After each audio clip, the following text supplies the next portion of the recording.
کہ ایک کڑی وہ احد پہاڑ سے جڑتی ہے، جی، احد پہاڑ۔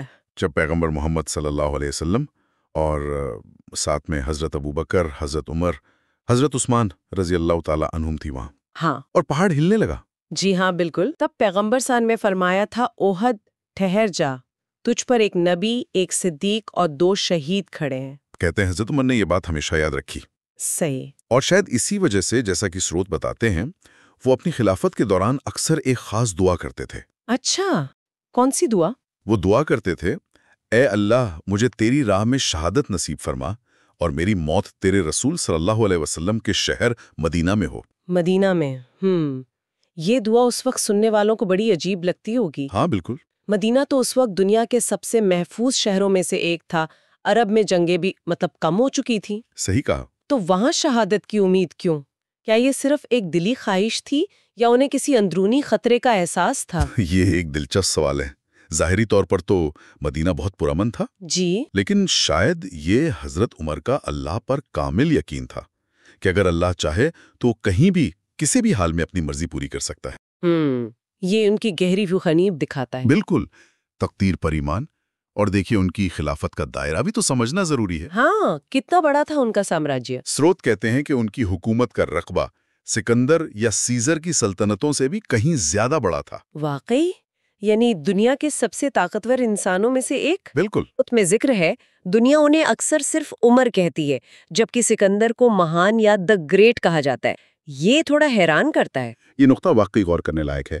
شاید اس کی وجہ تاریخ لکھنے والوں کے اپنے نظریے ہوں یا وقت کے ساتھ بنی دھارنائیں ہوں۔ ہو سکتا ہے۔ بہرحال کہانی آگے بڑھتی ہے مصر کی فتح کے بعد۔ جی، جب مسلمانوں کی توجہ مصر پر تھی، پارس کے بادشاہ یزدگرد سوم کو لگا کہ یہ موقع ہے اپنی بکھری ہوئی طاقت کو سمیٹنے کا۔ اچھا۔ تو اس نے اپنے گورنروں اور عوام کو پیغام بھیجے کہ اگر اب بھی وہ نہ جاگیں تو عمر ان کی 800 سال پرانی سلطنت کو ہمیشہ کے لیے ختم کر دے گا۔ تو جب یہ خبر مدینہ پہنچی، حضرت عمر کا پہلا ارادہ کیا تھا؟ ان کا پہلا خیال تھا کہ ساری اسلامی فوج کو اکٹھا کر کے ایک فیصلہ کن حملہ بول دیا جائے فارس پر۔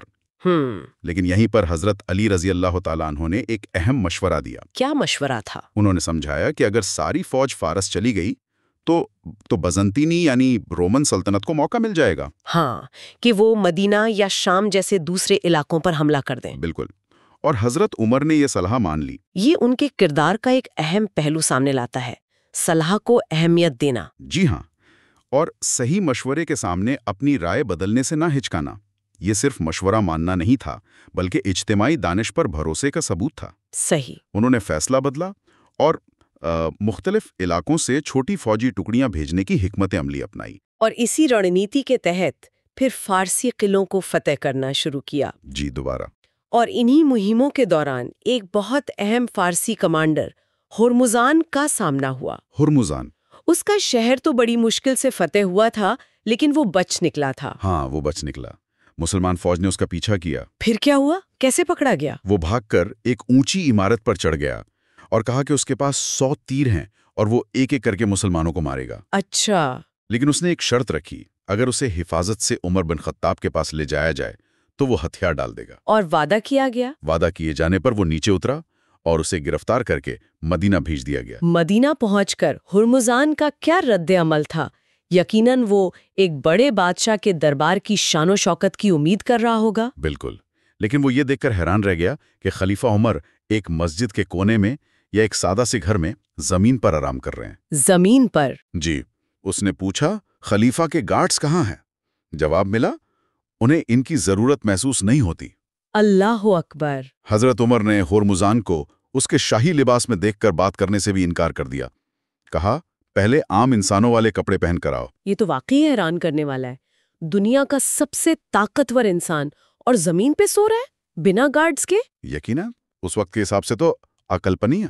ہاں۔ جب ہرمزان کپڑے بدل کر آیا تو حضرت عمر اسے سزا دینے کا ارادہ رکھتے تھے، کیونکہ اس کی وجہ سے بہت سے مسلمان شہید ہوئے تھے۔ ٹھیک۔ لیکن ہرمزان نے بڑی چالاکی سے پانی مانگا۔ پانی؟ ہاں، پانی ملنے پر اس نے حضرت عمر سے وعدہ لیا کہ جب تک وہ پانی نہ پی لے اسے قتل نہیں کیا جائے گا۔ اچھا، اور جیسے ہی وعدہ ملا؟ اس نے پانی زمین پر پھینک دیا، کہا وعدے کے مطابق اب آپ مجھے مار نہیں سکتے۔ کیا بات ہے! اس حاضر جوابی کے فوراً بعد اس نے اسلام قبول کر لیا۔ اسلام قبول کر لیا؟ جی ہاں، حضرت عمر نے اسے معاف کر دیا، اور کیونکہ وہ فارس کی سینک رણنیتی اور بھوگول سے واقف تھا، اسے مدینہ میں رہنے کی اجازت دی، بلکہ اپنا صلاح کار بھی بنا لیا۔ صلاح کار! یہ تو بڑا فیصلہ تھا۔ ہاں، اور شروط یہاں ایک ہلکا سا اشارہ کرتے ہیں کہ شاید حضرت عمر کو اندازہ نہیں تھا کہ یہ فیصلہ آگے چل کر کچھ سوالوں کو جنم دے سکتا ہے۔ مطلب اس کا اثر بعد میں ہونا تھا۔ جی، ایسا لگتا ہے۔ خیر، ہرمزان کے اسلام لانے اور مدینہ میں رہنے کی خبر جب فارس پہنچی تو بادشاہ یزدگرد وہ تو آگ ببولا ہو گیا ہوگا۔ بالکل، اس نے اسے اپنی توہین سمجھا اور آخری فیصلہ کن جنگ کی تیاری شروع کر دی۔ ایران کے شہر ناہوند میں اس نے ایک بہت بڑی فوج جمع کی۔ نہاوند؟ اس فوجی جمع کی خبر مدینہ کیسے پہنچی، اس پر تھوڑی الگ الگ روایتیں ہیں، پر خبر پہنچی ضرور۔ تو حضرت عمر نے پھر اپنے مشیر بلائے، صلاح کار؟ جی بالکل، حضرت عثمان رضی اللہ تعالیٰ عنہ کی رائے تھی کہ خلیفہ کو خود فوج لے کر جانا چاہیے۔ لیکن حضرت علی نے پھر وہی مشورہ دیا جو پہلے دیا تھا؟ جی ہاں، حضرت علی رضی اللہ تعالیٰ عنہ نے پھر زور دیا کہ خلیفہ کا مدینہ میں رہنا سلطنت کے استحکام کے لیے ضروری ہے، کسی اور قابل سے پاسالار کو بھیجا جائے۔ اور حضرت عمر نے ایک بار پھر حضرت علی کی رائے مانی۔ جی، یہ بار بار ان کے قائدانہ رویے کو دکھاتا ہے۔ انہوں نے نعمان بن مقرن رضی اللہ تعالیٰ عنہ کی قیادت میں 30,000 کی فوج نہاوند روانہ کی۔ اور نہاوند کی جنگ وہ کیسی رہی؟ وہ اسلام اور ساسانی فارس کے درمیان آخری بڑی اور نہایت شدید جنگ ثابت ہوئی۔ مسلمان بڑی مشکل سے جیتے۔ اچھا۔ اس جنگ کو فتح الفتوح یعنی جیتوں کی جیت کہا گیا، کیونکہ اس نے فارس کا دروازہ مسلمانوں کے لیے پوری طرح کھول دیا۔ لیکن قیمت بھی بھاری چکانی پڑی ہوگی؟ بہت بھاری۔ کہا جاتا ہے کہ بدر، احد، یرموک اور قادسیہ کے بعد سب سے زیادہ صحابہ اسی جنگ میں شہید ہوئے، اللہ! جن میں خود کمانڈر نعمان بن مقرن بھی شامل تھے۔ اور اسی جنگ کے بعد وہ شخص سامنے آیا جس کا نام حضرت عمر کی شہادت سے جڑا ہے، فیروز۔ بالکل، اسی جنگ میں ایک فارسی ماہر کاریگر جس کا نام فیروز تھا گرفتار ہوا۔ عربوں نے بعد میں اسے ابو لولوا کا نام دیا، اور وہ غلام بنا حضرت مغیرہ بن شعبہ رضی اللہ تعالیٰ عنہ کا، جو اس کی کاریگری کی قابلیت دیکھ کر اسے مدینہ لے آئے۔ تو نہاوند کے بعد فارسی سلطنت کا تو شیرازہ بکھر گیا ہوگا پوری طرح۔ مسلم فوجیں ایک طرف آذربائیجان تک پہنچ گئیں اور دوسری طرف تاریخ میں پہلی بار حضرت عمر کی خلافت میں انہوں نے سندھ کے راستے آج کے بلوچستان کے علاقے سے ہندوستان کی سرزمین میں قدم رکھا۔ سبحان اللہ! صدیوں پرانی ساسانی سلطنت ختم ہو گئی، بادشاہ یزدگرد بھاگ کر چین چلا گیا۔ یہاں بھی تاریخ کا ایک عجیب چکر ہے۔ ہاں، وڈمبنا دیکھیے، یہ وہی یزدگرد تھا جس کے دادا خسرو پرویز نے تکبر میں آ کر کئی سال پہلے پیغمبر محمد صلی اللہ علیہ وسلم کے بھیجے ہوئے دعوتی خط کو پھاڑ دیا تھا۔ ہاں، یاد ہے۔ آج اسی کا پوتا بے وطن اور پناہ گزین تھا۔ یہ نبی اکرم صلی اللہ علیہ وسلم کی اس پیشین گوئی کا پورا ہونا بھی تھا کہ مسلمان اس وقت کی 2 سپر پاورز روم اور فارس کو مغلوب کریں گے، جس کی کبھی مکہ کے مشرکین ہنسی اڑاتے تھے۔ صحیح کہا، اور اب وہ حقیقت بن چکی تھی۔ حضرت عمر کی خلافت اس وقت دنیا کی سب سے بڑی طاقت تھی۔ لیکن جہاں سلطنت پھیل رہی تھی وہیں مدینہ کے اندر ایک شخص کے دل میں نفرت پل رہی تھی۔ ہاں، فیروز عرف ابو لولوا۔ سروت بتاتے ہیں کہ وہ مدینہ میں فارسی بچوں کو دیکھ کر کہتا، ان عربوں نے ہمیں برباد کر دیا۔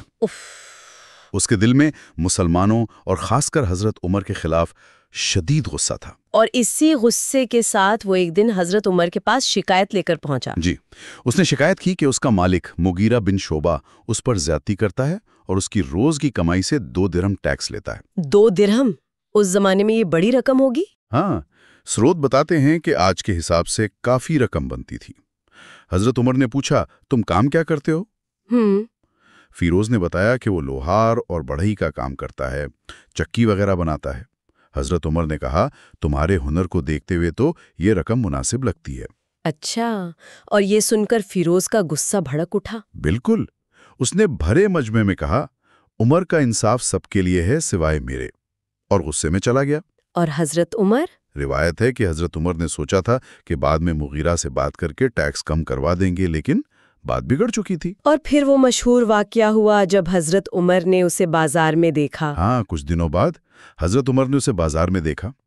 شاید ماحول کو ہلکا کرنے کے لیے انہوں نے پوچھا، ابو لولوا، سنا ہے تم بڑی اچھی چکیاں بناتے ہو، میرے لیے بھی ایک بناؤ گے؟ اور اس نے کیا جواب دیا؟ فیروز نے طنز اور غصے سے جواب دیا، ہاں ضرور، میں آپ کے لیے ایسی چکی بناؤں گا جسے دنیا ہمیشہ یاد رکھے گی۔ انداز ایسا تھا کہ حضرت عمر سمجھ گئے کہ یہ دھمکی ہے۔ بالکل، انہوں نے یہ بات دوسرے صحابہ کو بتائی بھی، لیکن اسلامی قانون کا تقاضا تھا ہاں کہ صرف شک یا دھمکی بھرے الفاظ پر سزا نہیں دی جا سکتی صحیح، جب تک کہ کوئی ٹھوس عمل یا ثبوت نہ ہو۔ یہ حضرت عمر کے کردار کا ایک اور پہلو دکھاتا ہے، خلیفہ ہوتے ہوئے بھی خود کو قانون سے بالا تر نہیں سمجھنا۔ جی، انہوں نے خطرہ محسوس کرنے کے باوجود فیروز کو جانے دیا۔ ادھر فیروز نے تو قتل کا منصوبہ بنا لیا تھا۔ ہاں، اس نے ایک خاص قسم کا خنجر تیار کیا، 2 دھاری جسے بیچ سے پکڑا جاتا تھا۔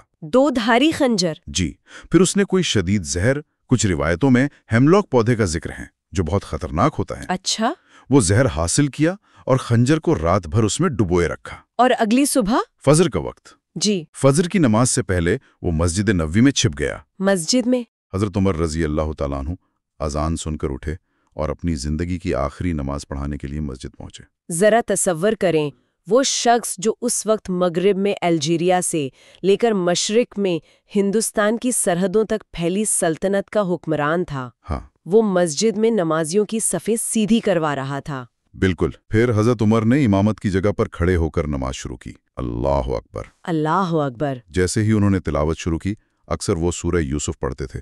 پیچھے چھپے ہوئے ابو لولوا نے دوڑ کر ان پر حملہ کر دیا۔ یا اللہ! اس نے زہریلے خنجر سے ایک کے بعد ایک کئی وار کیے، کل 6 وار۔ حضرت عمر زمین پر گر پڑے۔ مسجد میں تو ہاہاکار مچ گیا ہوگا۔ یقیناً۔ پیچھے کھڑے صحابہ نے فوراً ابو لولوا کو پکڑنے کی کوشش کی۔ بھاگنے کی کوشش میں اس نے اسی خنجر سے کئی اور نمازیوں کو زخمی کر دیا، اللہ رحم کرے۔ جن میں سے کچھ شہید بھی ہوئے، 9 اور لوگ۔ 9 لوگ؟ جی۔ آخرکار جب صحابہ نے اسے گھیر لیا تو اس نے اسی خنجر سے خودکشی کر لی۔ خودکشی کر لی۔ جی، نماز میں خلل پڑ گیا تھا۔ حضرت عبد الرحمن بن عوف رضی اللہ تعالی عنہ آگے بڑھے اور نماز مکمل کرائی۔ حضرت عمر کو زخمی حالت میں گھر لے جایا گیا ہوگا؟ جی، جب انہیں کچھ ہوش آیا تو پہلا سوال پوچھا، مجھے مارنے والا کون تھا؟ اور جب بتایا گیا کہ فیروز، تو انہوں نے کہا، الحمدللہ، اللہ کا شکر ہے کہ میرا قاتل کوئی ایسا شخص نہیں ہے جو خود کو مسلمان کہتا ہو۔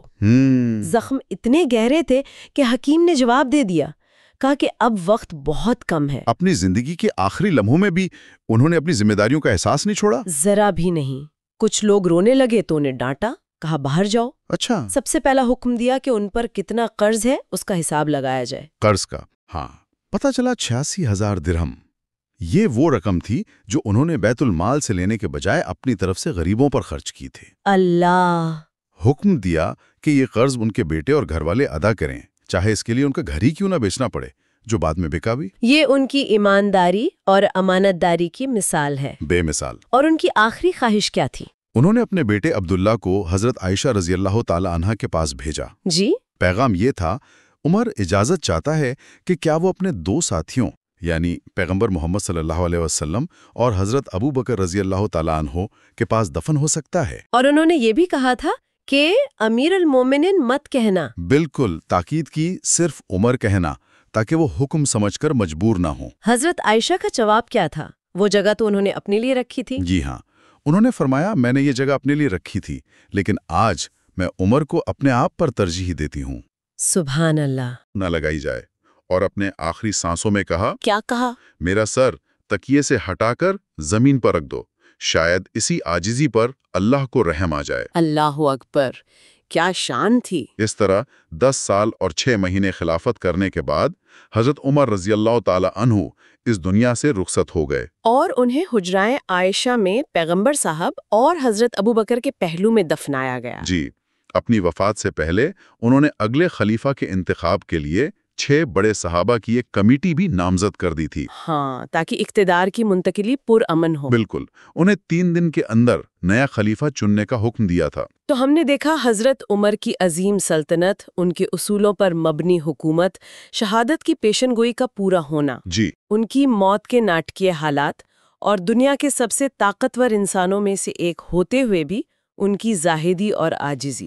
بالکل۔ سننے والوں کے لیے ایک آخری نقطہ سوچنے کے لیے چھوڑتے ہیں۔ جی۔ سرود ابو لولوا کے ذاتی غصے، وہ 2 درہم والا معاملہ، اور اس کی قومی نفرت کو قتل کا بنیادی سبب بتاتے ہیں۔ ہاں، لیکن ساتھ ہی ہرمزان کے ممکنہ کردار اور ایک سیاسی سازش کے ہلکے سے اشارے بھی موجود ہیں۔ اچھا، جیسے وہ خنجر والی بات؟ ہاں، جیسے وہ خنجر کا ذکر جو قتل سے پہلے ہرمزان کے پاس دیکھا گیا تھا، حالانکہ سروت خود اسے ایک غیر یقینی اور متنازع معاملہ کہتے ہیں۔ تو بات یہ ہے کہ تاریخ کو کیسے یاد رکھا جاتا ہے، یہ اس پر منحصر ہو سکتا ہے کہ کس پہلو پر زیادہ زور دیا جائے۔ بالکل، یہ پیچیدگی ہمیں کیا سکھاتی ہے؟